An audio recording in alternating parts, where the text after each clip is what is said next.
طلب علم میں فنون کی پابندی کرنا، رعایت کرنا اور بتدریج اسے حاصل کرنا سب سے اہم جو ہے، اسے سب سے پہلے، اور اس کے بعد جس کا درجہ ہونا چاہیے اسے اس کے بعد حاصل کریں۔ بتدریج اس علم کو حاصل کرنا ضروری ہے۔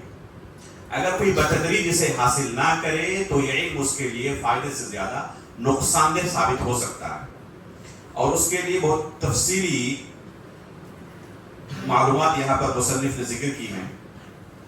پہلی چیز یہ کہ جتنے بھی علوم نفع بخش ہیں اور کتاب و سنت کے فہم کے لیے معین ہیں، مددگار ہیں، ان میں سے کسی بھی فن سے تساہل برتنا نقصان دہ ہے۔ مثلا کوئی اصول فقہ نہ پڑھے، ایک معین ہے، یہ علوم اعلیٰ میں سے اس کا شمار ہوتا ہے، عربی زبان ہے، نحو ہے، صرف ہے، بلاغت ہے، یہ تمام جو فنون ہیں یہ سب کے سب کیا ہے؟ ایک دوسرے کے لیے مکمل ہیں، معین ہیں، مددگار ہیں، سپلیمنٹری ہیں۔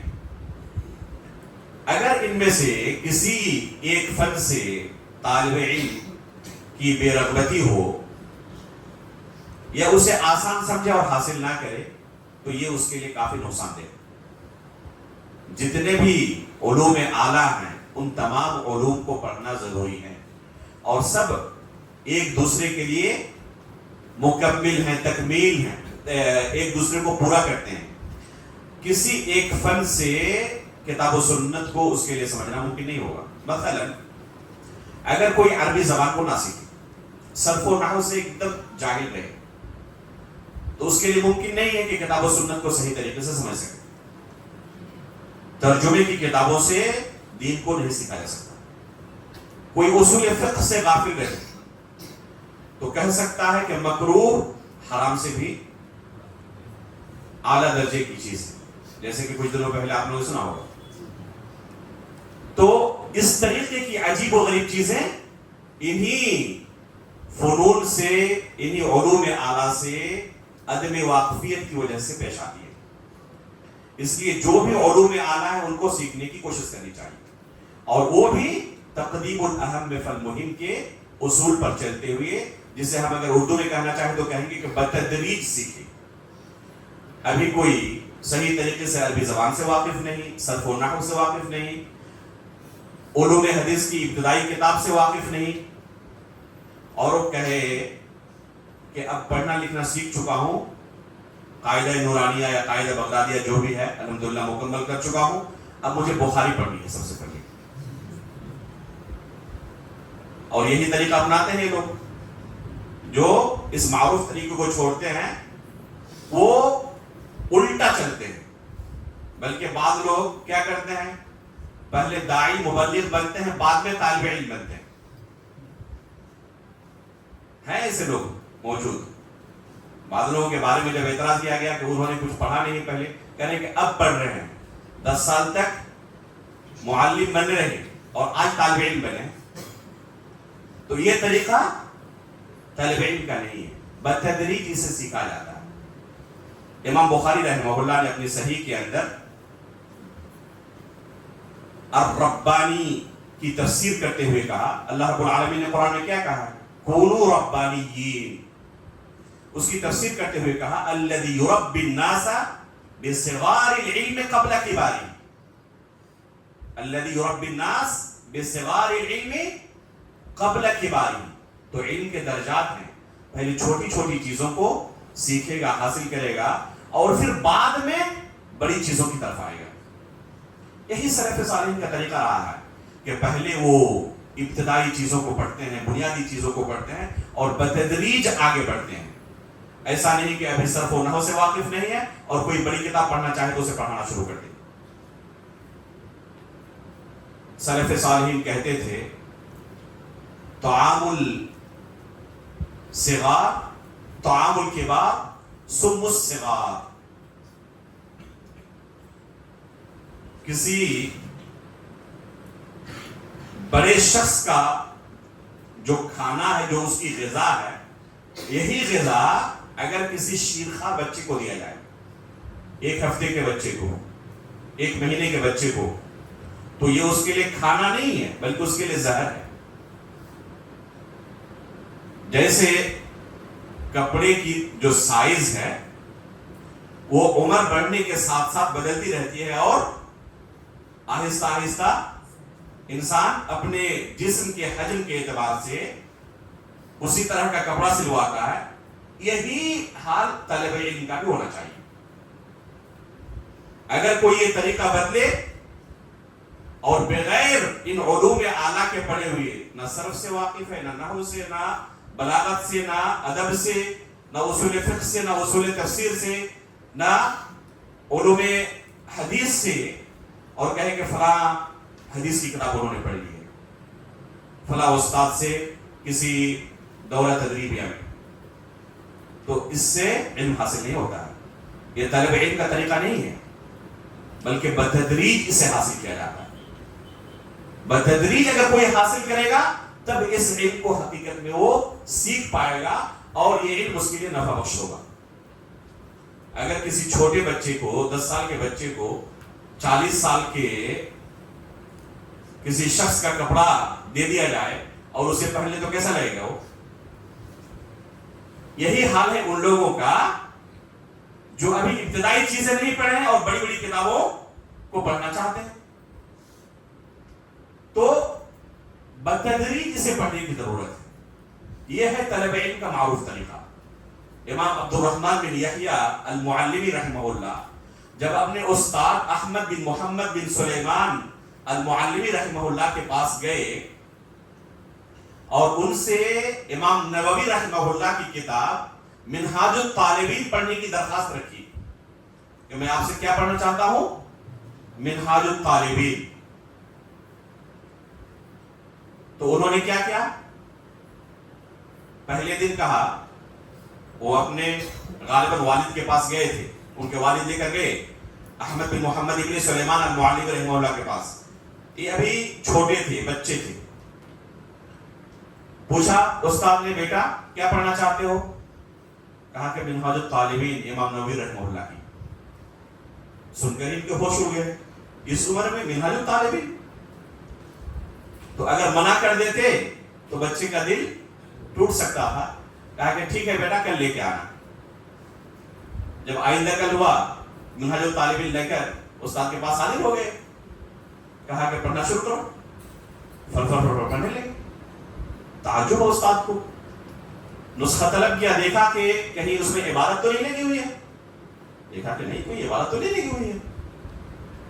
پھر دوسری جگہ سے کہا یہاں سے پڑھو. وہاں سے بھی بہترین انداز انہوں نے پڑھ دیا. پھر انہوں نے نحو کا امتحان لیا. جو کچھ پوچھا الحمدللہ تمام سوالوں کا جواب دے دیا. تو پوچھا کہ بیٹا تم نے نحو کہاں پڑھی ہے؟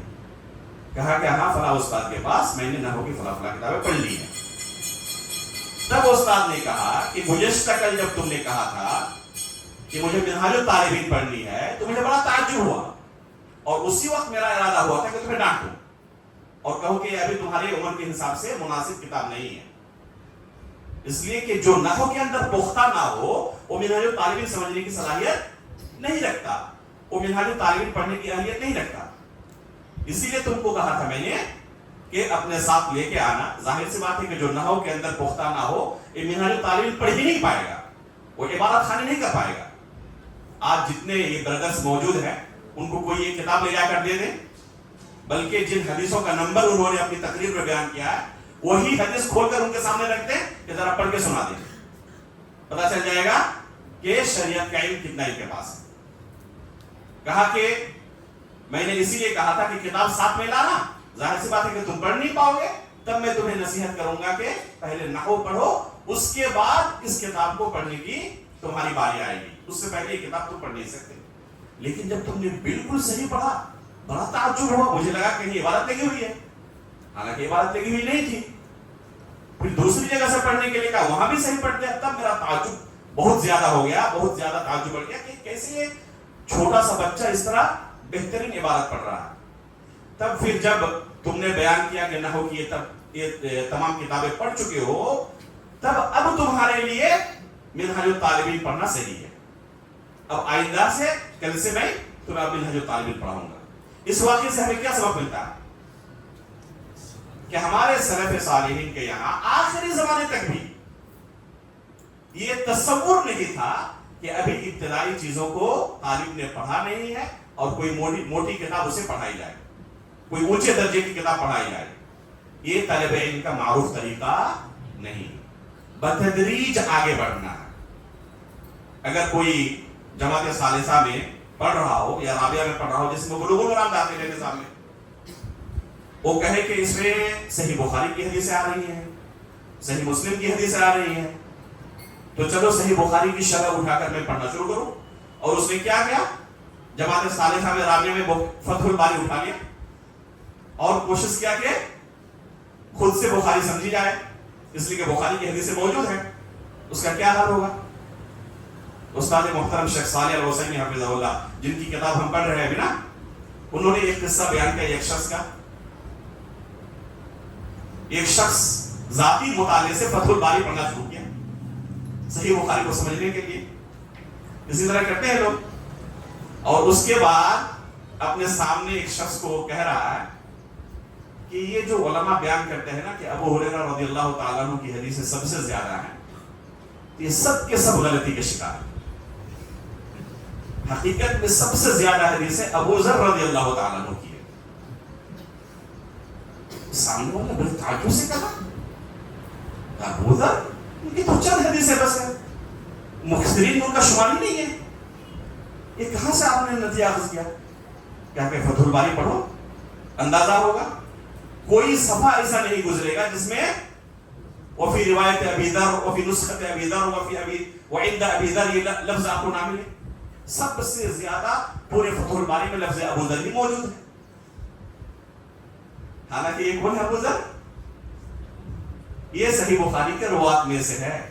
ابو ذر الحروی رحمہ اللہ, جن کے نسخے پر حافظ ابن حجر رحمہ اللہ نے جن بہت سارے نسخوں کا کیا کہتے ہیں کہ جمع کیا ہے, ان میں سے سب سے متقن نسخہ یہ ملا تھا. آپ یونانیہ کا نسخہ دیکھیں, اس میں ابو ذر الحروی کی روایت آپ کو ملے گی. تو یہ صحیح بخاری کے روات میں سے ہے جو 4 یا 5ویں صدی کے عالم ہیں. اور یہ کیا سمجھ رہے ہیں کہ صحابی رسول ابو ذر غفاری رضی اللہ عنہ ہے. تو یہی نتیجہ نکلے گا جب ذاتی مطالعے سے کوئی ان بڑی کتابوں کو پڑھنا چاہے گا. اس لیے بتدریج اس علم کو سیکھنے کی ضرورت ہے.